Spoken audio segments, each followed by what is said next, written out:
పవన్ కళ్యాణ్ నటించిన ఉస్తాద్ భగత్ సింగ్ మార్చి 19న విడుదలవుతున్న నేపథ్యంలో దర్శకుడు హరీష్ శంకర్ వరుస ఇంటర్వ్యూలతో ప్రమోషన్స్ కార్యక్రమాలలో బిజీగా ఉన్నారు.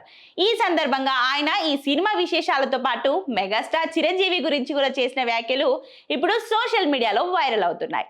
ఉస్తాద్ భగత్ సింగ్ గురించి మాట్లాడుతూ ఈ సినిమా పవన్ కళ్యాణ్ అభిమానులకు ఒక మాస్ జాతరలా ఉంటుందని హరీష్ శంకర్ ఎలివేషన్స్ ఇచ్చారు. గబ్బర్ సింగ్ తర్వాత మళ్ళీ ఇదే స్థాయిలో పవర్ స్టార్ పవన్ కళ్యాణ్ ను పవర్ఫుల్ పోలీస్ ఆఫీసర్ గా చూపిస్తున్నామని, డైలాగులు, యాక్షన్ సన్నివేశాలు థియేటర్స్ లో ఈలలు వేయించేలా ఉంటాయని తెలిపారు. మైత్రి మూవీ మేకర్స్ నిర్మించిన ఈ చిత్రంపై ఇప్పటికే భారీ అంచనాలు ఉండగా హరీష్ శంకర్ మాటలు హైప్ ని మరింత పెంచేస్తున్నాయి. ఇక సినిమా ట్రైలర్ చూసిన తర్వాత మెగాస్టార్ చిరంజీవి తనతో దాదాపు 20 నిమిషాల పాటు ఫోన్ లో మాట్లాడినట్టు హరీష్ శంకర్ వెల్లడించారు.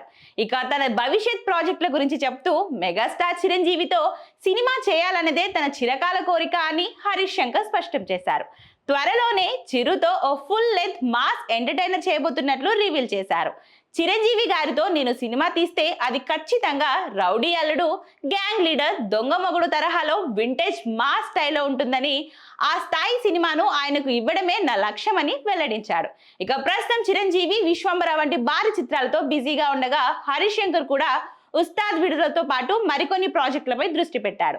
వీరిద్దరి కాంబినేషన్ లో అధికారికంగా ఎప్పుడు పట్టాలెక్కబోతుందో అని అభిమానులు ఆసక్తిగా ఎదురుచూస్తున్నారు. ఉస్తాద్ భగత్ సింగ్ తర్వాత హరీష్ శంకర్ ఏ హీరోతో సినిమా చేస్తారన్నది ఆసక్తికరంగా మారింది.